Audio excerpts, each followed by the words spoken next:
Shalom. First and foremost, want to give all praises to Yahweh, Bahashim Yahweh Shai. Give double honors to the elders that rule well, and say honors and shalom to all the brothers out there doing the work in truth and sincerity. It's Brother Alazar Ben Lawyer here. I want to do a video regarding the lunar calendar, the lunar high holy days and Sabbaths. It's kind of some confusion going around regarding the topic right now. It has been for some time, and reason being that I haven't really done an in-depth video on it is because I myself have the knowledge and the understanding of the lunar Sabbaths and calendars and high holy days, but I didn't have the wisdom. What I mean by that is when you have the knowledge, you know something, you understand it, which I could definitely understand it, but wisdom comes in when trying to convey the knowledge and understanding that you have to somebody else in a way that makes sense to them. Sometimes with certain things, concepts and topics, that could get difficult. But I asked the Lord to kind of work with me on this, and so I could really paint the proper picture so brothers could really understand this thing. Really understand this thing because I think it's really it's an important subject. It's an important topic. And I definitely want Akim out there to get a full understanding of some people that may not be a part of GMS, but cleave or cling to GMS in ways, but kind of steer clear of the whole lunar Sabbath issue. I want to really show in the scriptures and illustrate to you that the lunar Sabbath is the correct thing. As we see here, the first thing I want to clear up immediately is this confusion regarding the Feast of Weeks. People are saying that the Feast of Weeks does not appear on the lunar calendar put together by the elders of Great Millstone. It does. It's right here. It's called the Feast of First Fruits. Okay? The Feast of First Fruits is the Feast of Weeks. Here's an article on it. The 7 feasts are tied to the 2 harvest seasons in the region of Judea. The first season is the small spring harvest. That is the initial one. Followed later by the main harvest that occurs in the fall. The spring harvest is very small compared to the large fall harvest. It begins during the days of unleavened bread and ends by the time of Pentecost, also called the Feast of First Fruits and the Feast of Weeks. It's all the same thing. So you can understand that, so we can clear up that confusion before I even go any further into this video. When you see the Feast of First Fruits here, it is the equivalent of the Feast of Weeks or Pentecost as it's called in the New Testament. Okay? The latter name reflects how the time of this feast was derived by counting 7 Sabbaths covering 7 weeks. The term Pentecost is derived from the Greek language and means count 50. Okay, I want to get that out of the way immediately so brothers have that understanding and are clarified on that. The Feast of First Fruits is the Feast of Weeks, is Pentecost. It's all the same thing. Okay? So we got to get that clear. Again, it's a lot of information regarding this topic. What I'm going to try to do is, first and foremost, through the spirit of Yahweh Shem Yahushai, hit the scriptures and go into a couple of other things. Okay? Actually, before we even hit the scriptures too, I want to show something else. Some people did criticize, I heard this from a lot of people that was on Instagram that follow different organizations, criticize the Passover date, the February Passover date, saying that it's in the dead of winter. What one has to understand is that you live in the United States of America. Spring in the United States of America differs from spring in Israel, where we are from. Okay? In that whole region of the world. That's something you got to understand. Go to this real quick. For those who are lucky enough to be in Israel during the peak wildflower season of mid-February to late March, which is usually when the elders of GMS, pursuant to the lunar calendar, have the Passover. In this instance, it was mid-February, but sometimes it's late March. But it's always in between that time. This is the same time where flowers are in their fullest bloom, which we know is nature telling us it's springtime. and Israel. Okay? So these are two things that I want to really establish and get out of the way before we even delve any further into the topic. These are two common misconceptions regarding the topic, and I understand the confusion of where it comes from based upon the conditioning that we have had under this white man and his calendar. You understand what I'm saying? That's where it comes from. It comes from being in captivity and certain concepts being drilled in our head and us having issues with letting those concepts go without, too much blatant evidence. You see what I'm saying? I hope I'm not losing anybody. I hope brothers with me. I want to hit some scriptures, and then I want to tackle some more stuff regarding these calendars that are followed here in America, the standard. Let's go here. First and foremost, well, actually, before we even go here, I don't want to spoil it. I'm gonna go to Apocrypha first. We all know where I'm going. This is Ecclesiasticus or Sirach 43, starting at verse 6. He made the moon also to serve in her season, for a declaration of times and a sign of the world. So we understand that the moon is equated with time. From the moon is the sign of feast, a light that decreaseth in her perfection. The month is called after her name, increasing wonderfully in her changing, being an instrument of the armies above, shining in the firmament of heaven. So we understand that the moon is set up to declare times. The month is called after the name of the moon, and we know that the Sabbath is dictated by the number of days in the month. Because of Esau's extremely flawed calendar, some of our people cannot grasp that concept, but you have to come out of the ways of Esau and its flawed science, because that's what it is, it's flawed science. The only way to declare or determine a Sabbath is by the number of the month. Let me make sure I'm phrasing things properly. By the number of the day pursuant to the month, and the month starts when the new moon starts. So the days after the new moon determine what day it is, which determine when the Sabbath is. We're going to further go into that. I want to keep reading this though, because often, me personally, when I bring this out in justification to the new moon, I don't read past the 8th verse. I only read verses 6 to 8. I'm going to read to verse 10. The beauty of heaven, the glory of the stars, an ornament giving light in the highest places of the Lord. At the commandment of the Holy One, they will stand in their order and never faint in their watches. Meaning that the moon has an order, and it's set up over to determine a certain thing.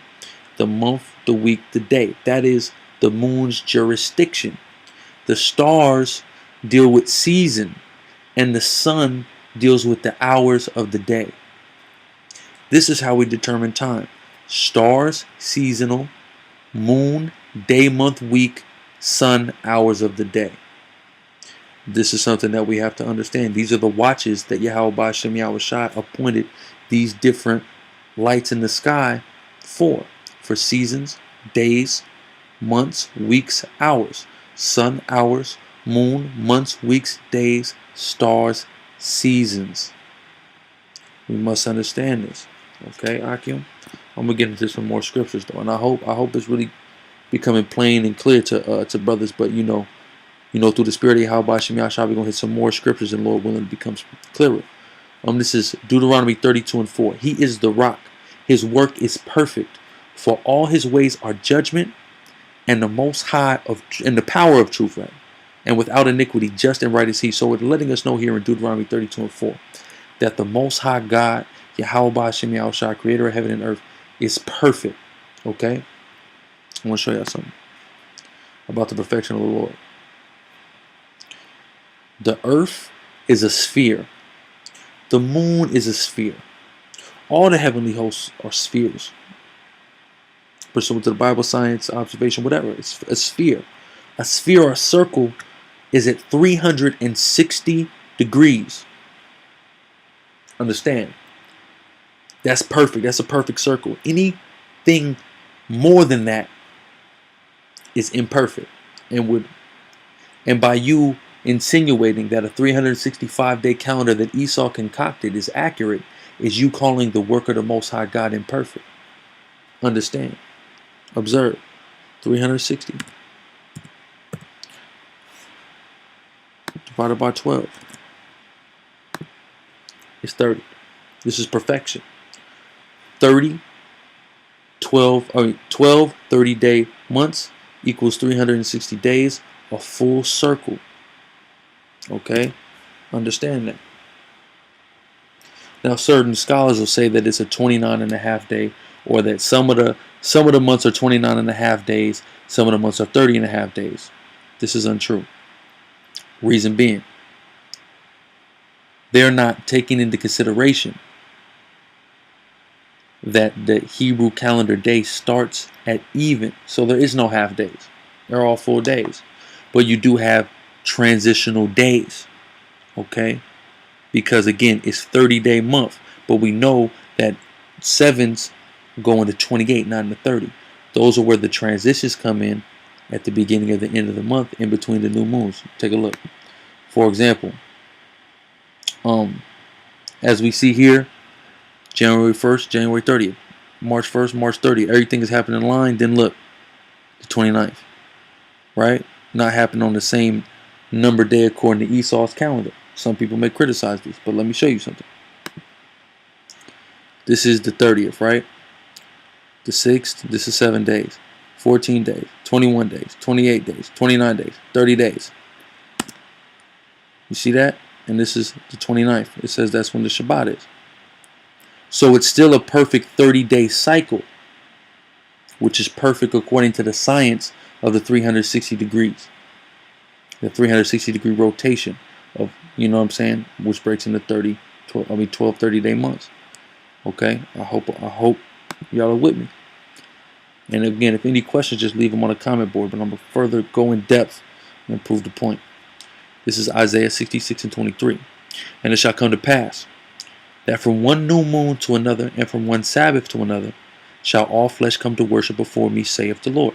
Now, we see, and brothers always bring this out, in justification of the lunar Sabbath, we see that the new moon and the Sabbath are equated equally. Okay? And this is where, as y'all see here, first Sunday, this is where the churches get the concept of first Sunday, where the first Sunday of the month is the day where they, outside of the Catholic Church, of course, where the first Sunday of the month is the day where they go to receive the so-called Eucharist, and things of that nature. And the first Sunday is kind of like a major feast day. They get that concept from the scriptures and the new moon feast, which was the first Sabbath of the month, and each week after that marked another Sabbath. Okay, we need to understand this. I'm gonna delve further though. This is 2 Kings 4:23, and he said, "Wherefore wilt thou go to him today? It is neither new moon nor Sabbath." And she said, "It shall be well." So again, it is letting us know that the new moon and the Sabbath are equivalent to one another. They are in harmony with one another. Okay? Because the Sabbath is judged by the new moon. This is Deuteronomy 33:14.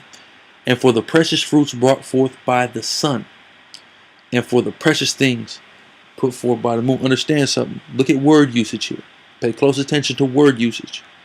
The precious fruits brought forth by the sun.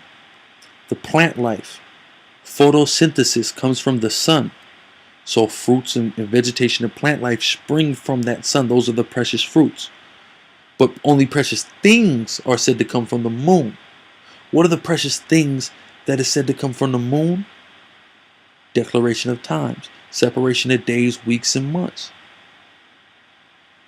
Okay? Go further though. It's Psalms 89:37. "It shall be established forever as the moon, and as a faithful witness in heaven." Salah. So the moon is a faithful witness in heaven. A faithful witness of what time? What jurisdiction of time does it cover? Weeks, months, days. Okay? This is Psalms 136:9. "The moon and stars to rule by night, for his mercy endureth forever." So the moon and the stars rule the night. Okay? And we know that a Hebrew calendar day starts at night when the sun goes down. So that's letting us know right here that the day is determined. Which day, the number of the day, is determined by the moon. And we already know, according to the scriptures and the etymology, that the number of the month is according to the moon. So, of course, then the number of the day is according to the moon because it rules the night. And our Hebrew day starts at night. We got to, these things is painting a very vivid picture. I hope Akim is out there really retaining this. My phone will go here. Psalms 81, verse 3. Blow up the trumpet in the new moon in the time appointed on our solemn feast day. So the trumpet is to be blown in the new moon. It is a solemn feast day. Let's go to that word solemn feast, which is Chag. Chag. Okay? Watch this. Let's go to Leviticus 23 and 39. The same word is used here. And in the 15th day of the 7th month, when ye have gathered in the fruit of the land, ye shall keep a feast unto the Lord 7 days, and on the first day shall be a Sabbath. So we're telling you that this Chag, this solemn feast, is a Sabbath, and on the 8th day shall be a Sabbath. Okay. Now we're gonna revisit this verse in a moment to see something else that is alluding to us. I want to go here first. Watch this, y'all. Okay. This is Leviticus 23 and 6. And on the 15th day of the same month is the feast of unleavened bread unto the Lord. 7 days ye must eat unleavened bread. Pay close attention, people. This is verse 34, same chapter. Speak unto the children of Israel, saying, the 15th day of the 7th month. So we've seen the 15th day of the first month. Now this is the 15th day of the 7th month. Shall be the Feast of Tabernacles for 7 days unto the Lord. Which we know these are high holy days and Sabbaths.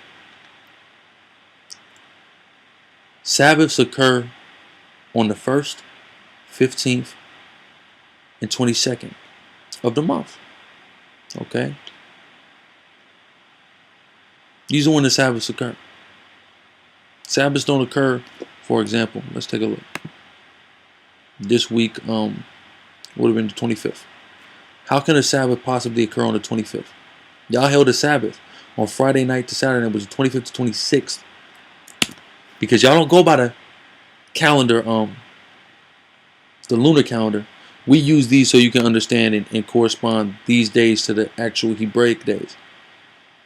But if you're going by the calendar that we use by today's standards that defines when Friday and Saturday the 7-day week is, then according to you, the Sabbath was on the 25th. According to the scriptures, the Sabbath can never occur on the 25th. That's according to the Bible. It's nowhere in the Bible. You can't find it. I mean, I dare you to try to find it. It's not going to be there. Ain't no 25th day of the month shall be a Sabbath. Or they held a Sabbath on the 25th day. That's not there. So by you going by this flawed cracker calendar, this Gregorian calendar, which is adopted from Julius Caesar, a cracker, a devil, you are greatly distorting the ancient practices of our forefathers. Okay, it needs to be understood. And understanding that the Sabbath comes in on the 15th day, as opposed to the 14th day, illustrates to us what point? The transitional days that I spoke about earlier. Some people want to deny, oh, you skip like Nate, or you skip over the 29th day. Nathaniel, there's transitional days. The fact that we are keeping high holy days and Sabbaths on the 15th day as opposed to the 14th day lets us know that they are transitional days. Okay? The first day, the initial new moon, is the day after that. That is really the first day of the working week. And then the 7th day after that. So we can understand. Those are where them transitional days come in. That's why for example, let's go here. Leviticus 23. Because watch this. The Passover is the only time it actually falls on the 14th day. But watch, we're gonna make sense of it right now in the verse prior to this. Watch this. This is Leviticus 23 and 5. In the 14th day of the first month at even is the Lord's Passover. So the Lord's Passover is on the 14th day. But verse 6. Now understand, this is the first month of the year. So the transitional day wasn't there because it's the first month of the year. Now in months to follow, the transitional day is there. But in the first month of the year, everything starts over. There is no transitional day. That's why the Passover is on the 14th day of the month. But every other Sabbath or high holy day comes usually on the 1st or the 15th day of the month. Okay, Leviticus 23 and 6. And on the 15th day of the same month is the feast of unleavened bread unto the Lord. 7 days ye must eat unleavened bread. So the 14th day is the Passover, but then the 15th day is when the feast of unleavened bread starts. Okay, and then as we see, as I read, on the 7th month, you know what I'm saying, these things occur, these Sabbaths and high holy days occur always on the 15th day. Okay, these are something that's key when understanding this. I'm gonna go here, right? We're gonna read a good portion of Leviticus 23. It's Leviticus 23, starting at 23. And the Lord spake unto Moses, saying, Speak unto the children of Israel, saying, In the 7th month, in the 1st day of the month, shall ye have a Sabbath, a memorial blowing of the trumpets, and holy convocation. Right? So this is the memorial blowing of the trumpets. This occurs on the 1st day of the month. Okay? Ye shall do no servile work therein, but ye shall offer an offering made by fire unto the Lord. And the Lord spoke unto Moses, saying, Also on the 10th day of this 7th month, there shall be a day of atonement. It shall be a holy convocation unto you, and ye shall afflict your souls, and offer an offering made by fire unto the Lord. Okay? And ye shall do no work in that same day, for it is a day of atonement, to make an atonement for you before the Lord your God. For whatsoever soul it be that shall not be afflicted in that same day, he shall be cut off from among his people. And whatsoever soul it be that doeth any work in the same day, the same soul will I destroy from among my people. Ye shall do no manner of work. It shall be a statute forever throughout your generations in all your dwellings. It shall be unto you a Sabbath of rest, and ye shall afflict your souls in the 9th day of the month at even. From even unto even shall ye celebrate your Sabbath. So understand something that is illustrating to us. We got to understand this. It's telling us on the 1st day that that's a Sabbath. But now it's telling us to equate the 9th and the 10th day of the same month, the 7th month, as a Sabbath. Notice it has to tell us that the day that is outside of the 1st or the 8th or the 15th is looked at as a Sabbath. Because the Most High said the Day of Atonement is going to be the equivalent of a Sabbath, though it is not technically a Sabbath, but it follows the Sabbath. It is the exact day after the Sabbath, which some people believe in this double Sabbath, or have this confusion or this misconception about a double Sabbath. There is no such thing as a double Sabbath. The only time a double Sabbath occurs is in this case, and it is explicitly mentioned that there is a day that will be of atonement, and that will be counted as a Sabbath, and it will always follow the Sabbath. You understand? I hope I'm not losing anybody. Any day outside of the norm of the 8th to 15th, the 1st of the month, pursuant to the new moon, is always going to be mentioned as a Sabbath. So, like example, April 25th was a Friday.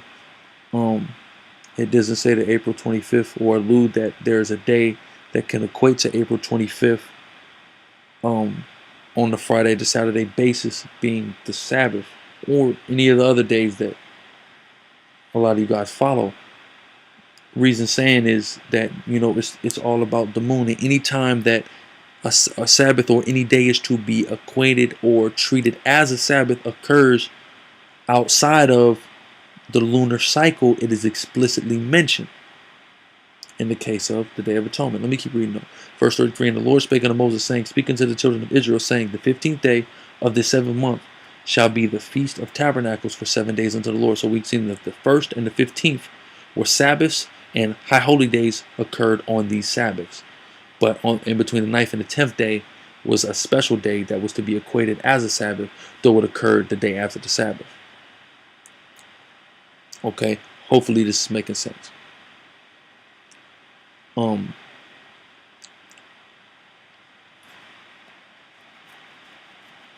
My next point, let me see. I'm gonna show the calendar now real quick. Matter of fact, before I do that. Okay, now look. For example, July, Friday to Saturday, right? July 26th, Feast of Tabernacles. Oh no, it's called Day of Atonement, right? And the beginning of this marks the blowing of the trumpet. So we see here, boom, the blowing of the trumpets happens this night. Okay. Now watch this. We're gonna start from the 25th. That's not what I need to do. Okay.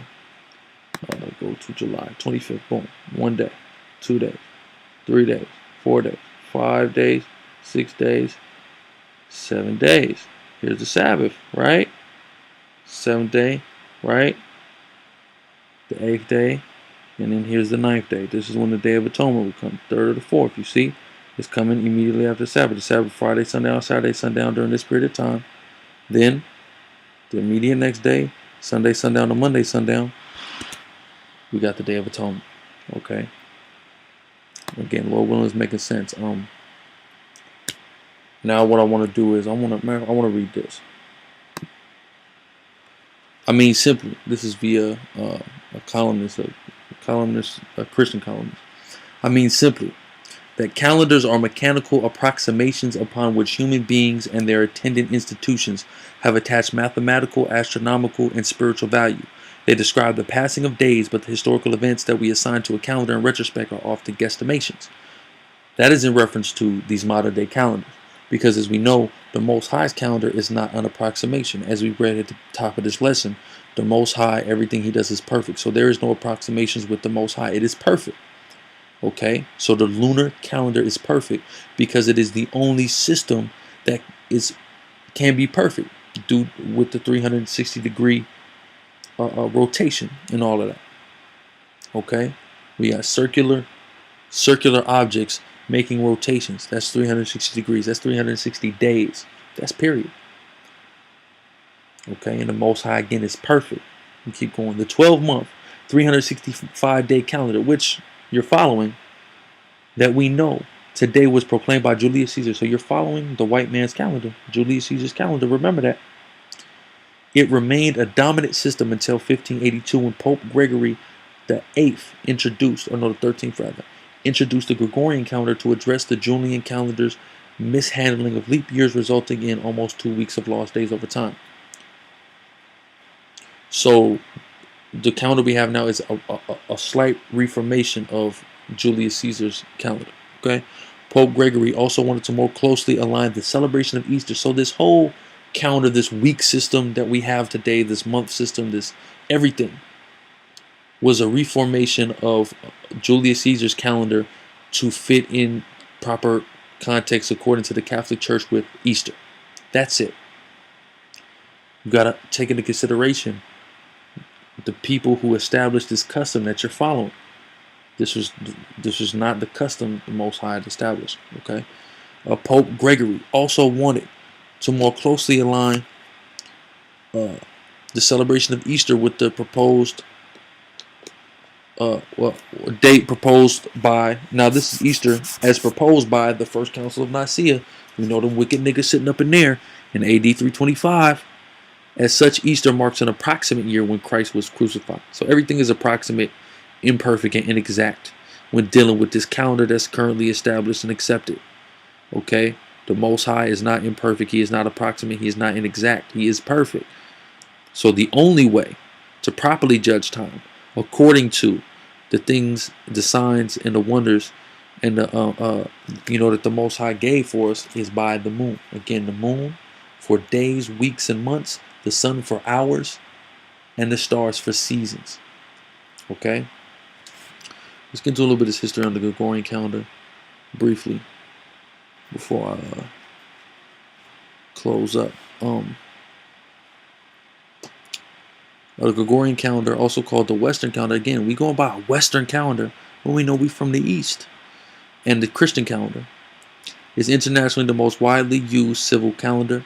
It has been the unofficial global standard for decades, recognized by international institutions such as the United Nations and the Universal Postal Union. This is the calendar of the New World Order, people.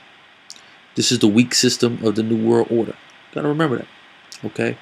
The calendar was a refinement in 1582 to the Julian calendar, according to 0.0002% correction in the length of year. You see this? This shit is so inexact. 0.002. I'm going to tell you something. I looked at the moon, where the moon was at on the night. If you look where the moon is at on the night and where this calendar put together by the elders says is the Sabbath, the moon will be at 0%. It's not gonna be at. It's not gonna. It's not no. Oh, it was almost to 0%, but it wasn't 0%. It's gonna literally hit 0% on that night at some point or another, guaranteed. Okay. Now again, there's certain points where you can't see it, but it is at 0.002%. But I guarantee you that 0.000% is going to occur on that evening. Okay, not no inexact shit like this. Okay. The motivation for the reform was to bring the date of the celebration of Easter to the time of year in which the First Council of Nicaea had agreed upon in 325 AD. So we understand something. This calendar that you're following is a calendar that was created and modified from Julius Caesar's original calendar only to suit the time of year they wanted to celebrate Easter. Okay? Because the celebration of Easter was tied to the spring equinox.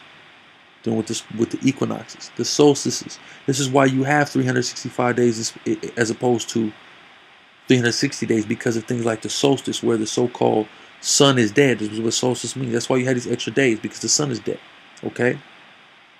So this week system of Monday, Tuesday, Wednesday, Thursday, Friday, Saturday, Sunday, that is in accordance to this calendar cannot be accurate if this system of establishing months and years is not accurate. It can't be. Okay? It just can't. You know, the devil is imperfect. That is imperfect. Okay? It is totally imperfect. Though not part of the Gregorian calendar itself, the Reformed calendar continued the previous year numbering system, which counts years from the traditional date of nativity originally. There's another. The Gregorian calendar is a solar calendar, as we already read in the book of Sirach, the 43rd chapter. The moon was given to establish sometimes the month is counted after her name. How are you going to follow a calendar that is solar? A week system that is solar. How are you going to do that? It don't make sense. The scriptures say the moon is the proper science. You understand what I'm saying? I hope brothers is really retaining it. It's 366 days on leap year. Why do leap years have to be added? Because the calendar is imperfect. The Most High's calendar is never imperfect. Okay. And also I'm gonna leave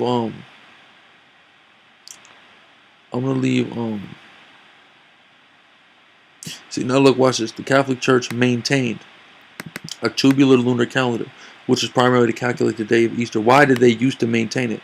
The reason why they used to maintain that is because they knew that Easter, when they established the Roman Catholic Church, number one, we all understand that it was to merge the scriptures with the pagan traditions. Okay, now Easter was a pagan tradition, but they wanted to make sure it happened in accordance to Passover, so all people of the land could be pleased and united with the day of this feast.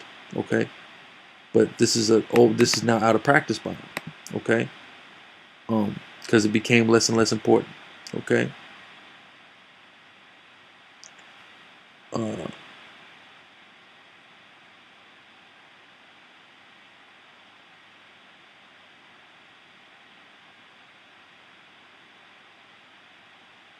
Exactly, and this is a good point. It's a good point.